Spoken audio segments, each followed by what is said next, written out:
Where focus goes, energy flows. This single idea can alter the trajectory of your entire life. Every day, we're surrounded by distractions. What other people are doing, achieving, posting, saying. The world constantly tempts us to direct our attention outward. But the truth is, the more you focus on others, the more power you give away. The moment you start comparing, doubting, or chasing someone else's path, you lose momentum on your own. Energy is a limited resource. It flows where you direct it. And if you're directing it toward judgment, envy, or insecurity, you're draining the fuel that could be driving your growth, your vision, and your fulfillment.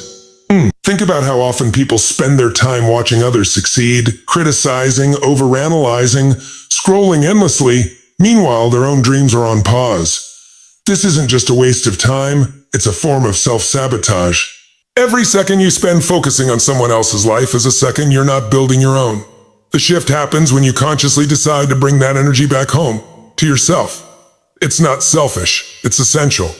When you reclaim your focus, you reclaim your power. You begin to realize that you're not here to compete, you're here to create. And creation requires full presence, full intention, full attention, full attention. Focus isn't just about avoiding distractions, it's about choosing what matters. It's about getting clear on your values, your goals, your identity, and then aligning your actions with that clarity. When you focus inward, you start to understand what truly drives you. You stop reacting to life and start designing it. You stop asking, what are they doing? And start asking, what do I need to do right now to move forward? That question alone creates breakthroughs. When you're focused on your own path, there's no room for excuses. There's only room for decisions, for action, for growth. You also become more emotionally resilient. When you're focused on others, you become reactive, triggered by what you see, what you lack, what you're afraid of. But when your focus is internal, your emotional state becomes a tool, not a trap. You recognize when you're off course. You adjust. You develop awareness, which leads to mastery. Mastery over your thoughts, your behaviors, your results. That's how transformation happens. Not by watching, but by doing. Bringing your focus back to yourself also builds confidence. Because each time you follow through, each time you make progress, you create evidence that you can trust yourself. That evidence stacks, and eventually it becomes unshakable belief. Not because someone approved of you, but because you showed up for yourself. That's real power. That's real freedom. So remember, your energy is your most valuable asset. Protect it. Direct it. And most importantly, invest it in the one thing you can control, you. Stop measuring yourself by someone else's yardstick. The moment you decide to raise your standards, everything begins to change. Not because the world suddenly becomes easier, but because you become stronger. Your life will only rise to the level of what you demand from yourself. Not what you hope for or wish would happen. When you raise your standards, you raise the quality of your thoughts, your behaviors, your habits, and ultimately, your outcomes. And the key is this. It's not about being better than someone else. It's about being better than you used to be. Most people live in a cycle of comparison. They look at others who are ahead, and instead of being inspired, they shrink. They assume those people are different, more talented, luckier, or had better opportunities. But that mindset keeps you stuck. The truth is, the people who rise are the ones who stop looking sideways and start looking within. They make a decision, not a wish, not a hope. A decision to expect more from themselves. And with that expectation comes action. Real, uncomfortable, consistent action. Raising your standards means no longer accepting what's easy or familiar if it doesn't serve your future. It means cutting off the option to stay the same. It's saying, this is who I am now, and this is what I will no longer tolerate. From myself, from my environment, from my excuses. That kind of decision creates a shift. Not just mentally, but emotionally and physically. It pulls you toward growth even when it's hard. Especially when it's hard. When you shift from trying to impress others to trying to impress yourself, everything changes. You stop looking for validation and start building discipline. Discipline. You stop waiting for motivation and start moving through commitment. That internal shift is what separates those who dream from those who execute. Because the truth is, you won't always feel ready. You won't always feel confident. But when you've raised your standards, you don't need perfect conditions. You act in alignment with your new identity. One that's built on resilience, responsibility, and vision. This isn't about pressure. It's about ownership. When you raise your standards, you stop being a victim of circumstance and become the architect of your life. You begin to see challenges not as setbacks, but as necessary resistance that builds your strength. You start to embrace discomfort because you know that staying comfortable keeps you average, and average isn't aligned with who you've chosen to become. And most importantly, raising your standards isn't a one-time decision. It's a daily commitment. It's waking up every day and saying, I'm not here to settle. I'm here to grow. That mindset, lived consistently, will lead you to places comparison never could. So stop looking at others. Start leading yourself. The only standard that matters is the one you hold yourself to, and it's time to raise it. Many people live their entire lives, trapped in a story that was never truly theirs. A story shaped by fear, by failure, by past pain, or the limiting beliefs of others. They say things like, I've always been this way, or people like me don't succeed, or I'm not good enough. These aren't just words, they're programs. And the scary part is, those programs run silently in the background, influencing every decision, every action, and every result. But here's the truth. You are not your past. You are not your mistakes. And you are definitely not the story you've been telling yourself. If you want to change your life, you have to change your story. Your story determines what you believe is possible. If your story is built on lack, you'll always feel like something's missing. If it's built on fear, you'll hesitate at the edge of every opportunity. But if your story is built on ownership, growth, and inner power, your life will begin to expand.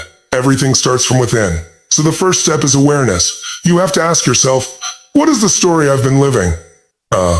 Is it empowering, or is it keeping me small? Most people don't realize they're living in a script that was written years ago, sometimes by parents, teachers, society, or even themselves in moments of pain. That script says things like, don't take risks, stay safe, play small, don't stand out. But those are not truths, they're just habits of thought. The good news is, once you recognize that story, you have the power to rewrite it, not with fantasy or denial, but with clarity and intention. You get to choose who you are and who you are becoming. And that choice is made through language, emotion, and repeated action. Changing your story means taking full responsibility for your life. No more blaming. No more excuses. You realize that while you can't always control what happens to you, you can absolutely control what it means. That shift in meaning changes everything. A failure becomes a lesson. A setback becomes a setup. And suddenly, your pain becomes fuel, not a prison. You begin to look at challenges as opportunities to build the character of the person you've decided to become. This work is not easy. The old story will try to pull you back. It will whisper in moments of doubt. But every time you choose your new story, every time you act in alignment with it, you weaken the old one. Over time, it loses power, and what replaces it is a deep, unshakable belief in yourself. Not because someone else told you you're capable, but because you lived it. You proved it. You became it. So if you're ready for a breakthrough, stop repeating the same story and start writing a new one. One built on purpose, courage, and vision. Your life will always follow the direction of your dominant story. Make sure it's one worth living. Progress equals happiness. It's not perfection that fulfills us. It's the feeling that we're moving forward, even in the smallest ways. People often chase the big win, the major breakthrough, the perfect result. But what they don't realize is that real joy doesn't come from the outcome. It comes from the momentum. From knowing that today you are just a little better than you were yesterday. That's where fulfillment lives. Not in comparison. Not in waiting, but in the daily act of becoming more. When you measure yourself against others, you create a moving target. There will always be someone ahead of you.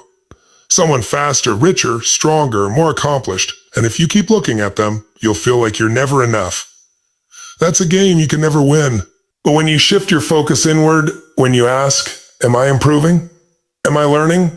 Am I pushing myself just a little more? You step into a space of personal power. You stop chasing validation and start building value.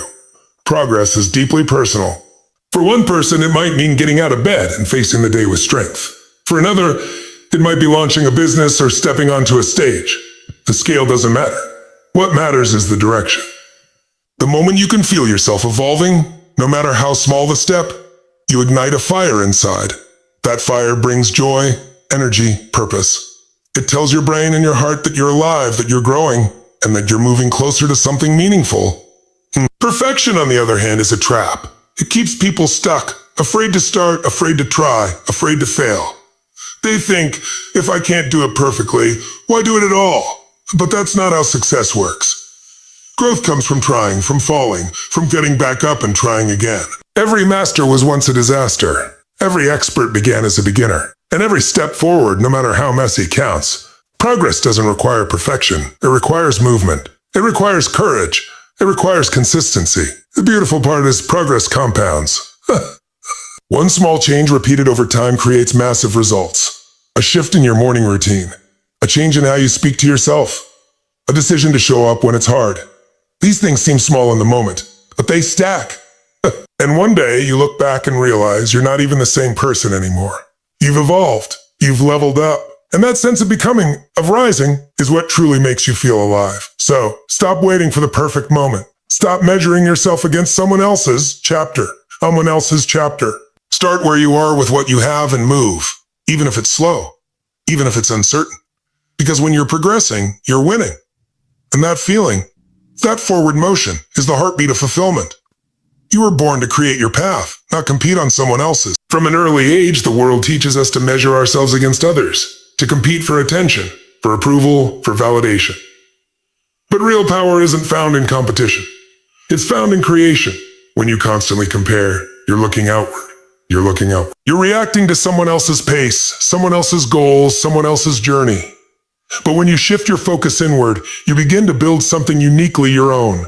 And that shift, from competitor to creator, is where true fulfillment begins. You were born to create your path, not compete on someone else's. From an early age, the world teaches us to measure ourselves against others, to compete for attention, for approval, for validation. But real power isn't found in competition. It's found in creation. It's found in creation. When you constantly compare, you're looking outward. You're reacting to someone else's pace, someone else's goals, someone else's journey. But when you shift your focus inward, you begin to build something uniquely your own. And that shift, from competitor to creator, is where true fulfillment begins. Competition is based in scarcity. It's rooted in the belief that there's only so much success, happiness, love, or recognition to go around. But creation is rooted in abundance. It says, there's room for all of us. I don't have to outdo you. I just have to become the fullest version of me. That mindset frees you. It removes pressure. It invites purpose. Because now, instead of chasing someone else's vision, you're bringing your own to life. When you create, you become intentional. You stop operating on autopilot and start acting from clarity. You ask better questions. What kind of life do I want to build? What do I value? What matters to me? Not because others say it should matter, but because it feels aligned with who I truly am. Those questions guide you. They give you direction. And more importantly, they give you ownership. Ownership is the foundation of a powerful life. When you're in creator mode, you stop blaming circumstances or people for where you are. You understand that your results come from your actions, your mindset, your standards. And even when life gets messy, you know that you hold the pen. You can rewrite the story. You can pivot. You can rebuild. You can evolve. That's what creators do. They don't wait for permission. They don't follow the crowd. They lead their own journey. It doesn't mean you ignore others. You can admire, be inspired, even learn from people around you. But you don't model your life after theirs. You take what resonates and then you create something original. Something that reflects your voice, your soul, your purpose. That's the real win. Not being better than someone else, but being deeply aligned with who you're meant to be. The truth is, nobody else can walk your path. No one else has your exact gifts, your exact experiences, your exact perspective. That means you have something no one else can offer. And the only way to unlock it is to step out of comparison and step into creation. Build, write, speak, move, write, speak, move. Take action not for applause, but for alignment. Not to prove yourself, but to express yourself. Because that's what you were made for. So stop competing. Stop measuring. Start creating. That's how you step into your true identity. Not as a follower, but as a force. Not as a copy, but as a creator. That shift will change everything. Emotion is created by motion. That simple truth holds the key to mastering your internal world. Most people believe they're at the mercy of how they feel. If they wake up anxious, they stay anxious. If they feel unmotivated, they stay stuck. But the reality is, emotion is not something you just have, it's something you generate. And the moment you understand that, You step into a whole new level of power. You realize that you can shift your emotional state at any time, not by waiting for inspiration, but by changing your focus, your language, and your physiology. Your emotional state drives every decision you make. It determines how you show up, how you communicate, how you respond to challenges, and whether you move forward or retreat. And when your emotional state is constantly being triggered by what others are doing, saying, or achieving, you lose control. You become reactive. You hand over your power to people in situations that don't deserve it. But when you bring the focus back to yourself, when you consciously choose how to feel and how to move, you take that power back. The fastest way to change how you feel is to move your body. Physiology is the foundation of emotion. Stand up tall, breathe deeper, move with intensity, and suddenly your mind follows. Your energy shifts, your confidence rises. You interrupt the old pattern of passivity and step into a state of action. And from that place, everything becomes possible. Decisions become clearer. Momentum builds. The weight of doubt and fear begins to lift, replaced by clarity and strength. But it doesn't stop with movement. Language also shapes emotion. The words you use, internally and externally, create meaning. If you constantly tell yourself, I'm overwhelmed, I can't handle this, or I'm stuck, your nervous system will respond accordingly. But if you change the script to I'm challenged, and I'm learning, or I'm finding a way through, your entire emotional landscape shifts. It's not about lying to yourself. It's about choosing empowering language that moves you forward instead of keeping you trapped. Focus is the third piece of the puzzle. What you focus on, you feel. If you focus on what's missing, what's wrong, or what's out of your control, you'll feel defeated. But if you shift your focus to what you can influence, what you've already overcome, and what you're committed to creating, you tap into strength, resourcefulness, and purpose. The ability to direct your focus is the ability to direct your emotional experience. Mastering your emotional state doesn't mean you never feel fear, anger, or sadness. It means you don't get stuck there. You recognize the emotion, but you don't let it run the show. You lead yourself through it. You use movement, language, and focus to shift into a state that serves your vision. That's emotional mastery. And it's a skill, a trainable, repeatable practice that builds resilience and momentum over time. So don't wait for emotion to guide you. Choose it, generate it, move into it.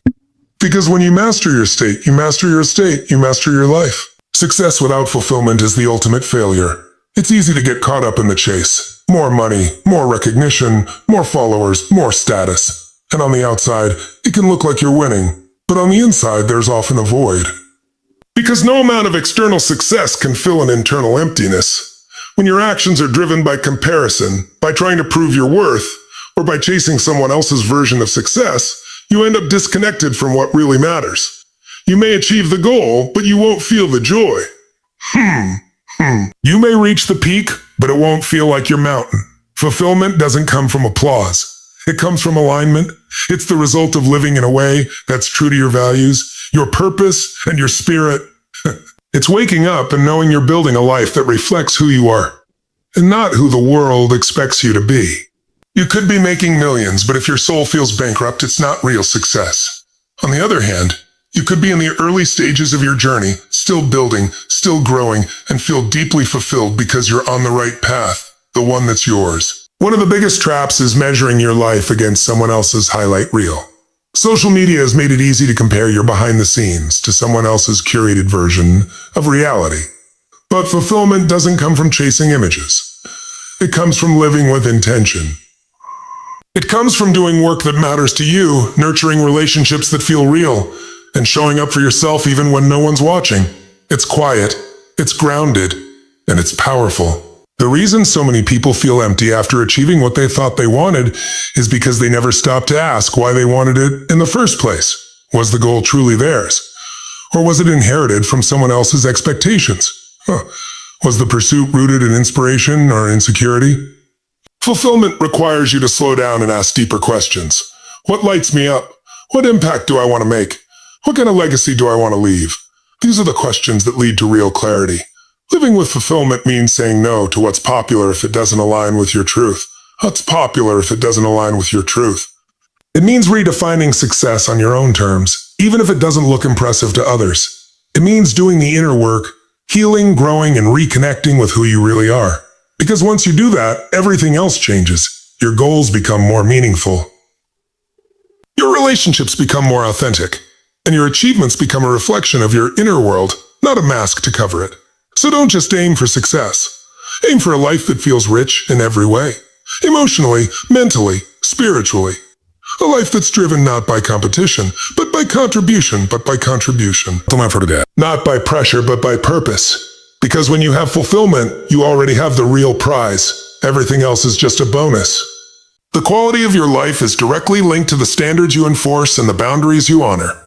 One of the most powerful acts of self-respect is learning to say no.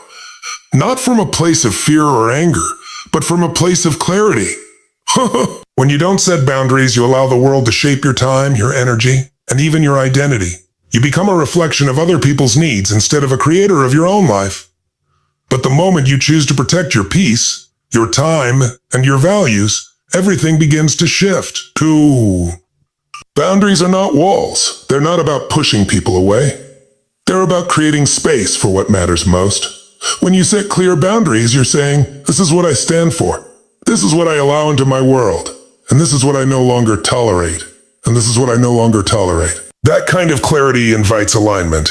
It helps you attract the right people, the right opportunities, and the right energy. It also repels what's no longer meant for you. And that's a good thing. Not everything, or everyone deserves access to your space. Too many people live in burnout because they say yes out of guilt, obligation, or fear of disappointing others. But every time you say yes to something that's not aligned, you're saying no to something that is. Your dreams, your health, your peace, they all suffer when you allow your boundaries to be crossed. Saying no isn't selfish, it's essential. It's how you reclaim ownership of your life. It's how you break the cycle of people pleasing and step into your true power. Setting boundaries starts with knowing your values. What do you care about deeply? What kind of energy do you want around you? What kind of life are you building? When you know what matters, it becomes easier to say no to distractions and drama. It becomes easier to walk away from environments, conversations, or relationships that pull you away from your vision. Boundaries are about focus. They're about protecting your inner world so you can build your outer one with intention. It's not always easy. Some people won't understand.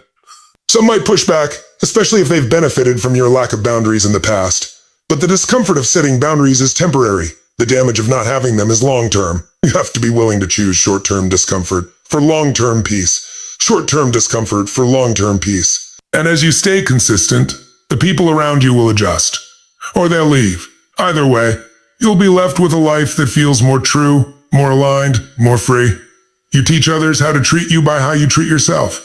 So if you want more respect, start by respecting your own time, your own energy, your own values. Don't wait for someone else to give you permission to protect your space. Decide that you're worthy of it, and then live that decision every day.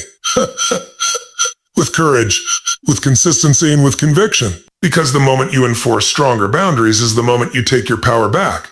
For good.